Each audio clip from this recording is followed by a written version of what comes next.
Hi everyone! Today we're going to talk about freedom. Actually, we're going to talk about freedmen, but freedom is not that far off the horizon.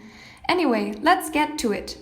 Milton Friedman, see, sounds a lot like freedom, suggests that the organization of economic activity through voluntary exchange presumes the definition of the meaning of property rights. Friedman highlights the necessity of private property in perpetuating societal liberty by creating opportunities for individuals to pursue their choices freely. This relation between freedom and property is not new. Remember Hobbes' rule of propriety or Rousseau's social contract? Property can refer to an object over which an individual has dominion. It is not restricted to external objects, though. Think about human labor or knowledge, something immanent in humans whose use influences the condition of an individual's choices. But in a modern context where commodities, fictional or real, at least according to Polanyi, seem in constant flux, freedom's location in property grows more obscure. Take Marx's Communist Manifesto. Here, private property hinders the maintenance of collective liberty. The difference in the function of private property highlights a rift in political economy that raises an important question. To what extent are property rights a necessary condition of freedom in society? This is what we'll really be talking about today. Milton Friedman finds private property central to the idea of freedom. He sees economic freedom and political freedom as inextricably linked, noting that freedom in economic arrangements is itself a component of freedom broadly understood. A socialist society, Friedman remarks, is incapable of guaranteeing individual freedom. Hence the need for an economic system that can ensure the liberty of economic arrangements, and in doing so, secure political freedom, competitive capitalism. Friedman views capitalism and private property as a necessary condition for political freedom. In Capitalism and Freedom, he argues that private property and competitive capitalism promote personal freedom because they separate economic power from political power, and in this way enable the one to offset the other. For Friedman, freedom is the absence of force in economic and political arrangements, and he argues that freedom could be best promoted by the dispersal of the power to coerce. In this sense, government ownership of land capital and of all the other means of production would result in a harmful accumulation of power and stifle any possibility for dissent. By removing the organization of economic activity from the control of political authority, Friedman writes, a private property-based free market enables economic strength to be a check to political power rather than a reinforcement. You're likely not going to question or challenge authority when you rely on it for everything. It is no coincidence, Milton would say, that most dictatorships thrived under communism. In the Communist Manifesto, freedom for Marx relies on the abolition of private property.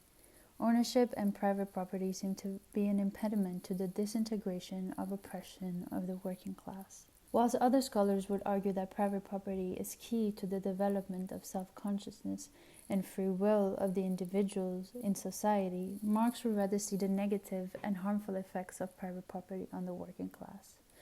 The ownership of property and social production by the minority bourgeoisie ultimately alienates the workers from their fulfillment of freedom. For him, alienation happens in 4 stages. Alienation from the product, alienation by the activity of production, alienation of the species of being, and the relation man to man. Workers therefore neglect some of their basic human faculties that would contribute to their freedom in society because of private property and the modes of production. Some scholars would explore how private property causes freedom.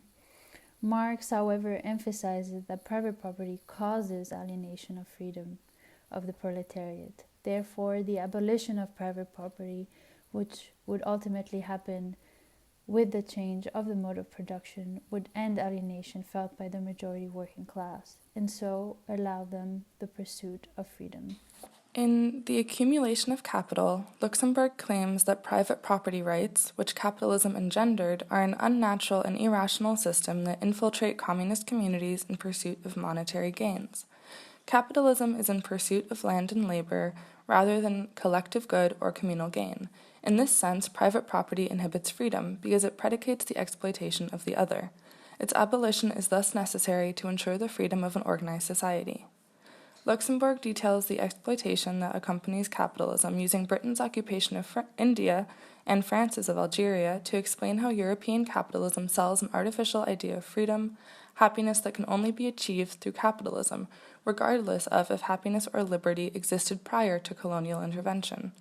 Through this, she points out that linking individual liberty and happiness can only be a capitalistic invention, because Europeans merely exported their system to further their wealth.